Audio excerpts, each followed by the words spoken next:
पुत्रदा एकादशी. भद्रावती नावाच्या नगरीत सुकेतुमान नामक राजा राज्य करत होता. त्याला संतान प्राप्ती नव्हती. त्याच्या पत्नीचे नाव शव्या असे होते. तिला संतान नसल्यामुळे ती नेहमी दुःखी असायची. राजाकडे अफाट संपत्ती होती.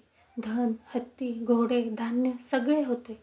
परंतु राजाला कुठल्याच गोष्टीत समाधान प्राप्त होत नव्हते. मी गेल्यानंतर माझ्या राज्याचा सांभाळ कोण करेल? माझे पिंडदान कोण करेल? या विचारातच राजा नेहमी असायचा.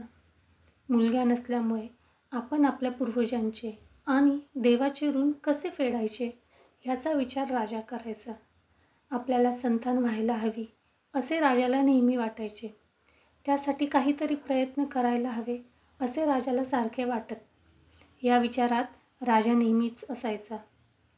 राजाने या विचारापोटी आत्मदहन करण्याचा निश्चय केला. परंतु आत्महत्या करणे हे पाप असल्यामुळे त्याने त्याचा विचार मागे घेतला. एके दिवशी राजा घोड्यावर बसून जंगलात निघून गेला व तेथील झाडाफुलांना न्याहाळू लागला. जंगलात त्यावेळी मोर, वाघ, सिंह, माकड, साप आदी मुक्त संचार करत होते. हत्ती त्याच्या पिल्लांसह फिरत होता.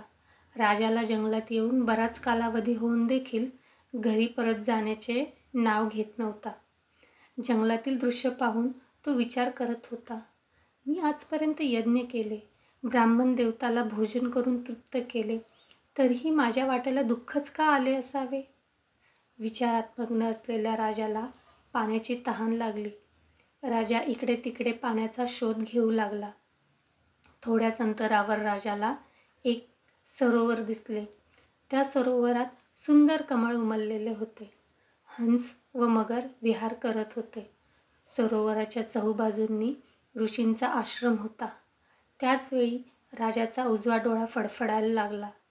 राजाला शुभशकुन प्राप्त होणार असल्याची जाणीव झाल्याने तो घोड्यावरून उतरून ऋषीमुनींना नतमस्तक होऊन त्यांच्यासमोर विराजमान झाला. राजाला पाहताच ऋषी म्हटले, हे राजन, आम्ही आपल्यावर अत्यंत प्रसन्न झालो आहोत. आपल्या मनात येईल ती इच्छा तुम्ही मागा. हे ऐकताच राजाने त्यांना विचारले, महाराज, आपण कोण आहात? येथे येण्यामागचा तुमचा उद्देश काय? ऋषीमुनींनी सांगितले, हे राजन, आज संतान देणारी पुत्रदा एकादशी आहे. आम्ही विश्वदेव असून या सरोवरात स्नान करण्यास आलो आहे. ऋषींचे शब्द ऐकून राजा म्हणाला, ऋषी देवता, मला संतान नाही, मला पुत्रप्राप्तीचे वरदान द्या. ऋषीमुनी म्हणाले, हे राजन, आज पुत्रदा एकादशी आहे. हे व्रत आपण अवश्य करावे. भगवंताच्या कृपेने आपल्याला लवकरच संतान सुख मिळेल.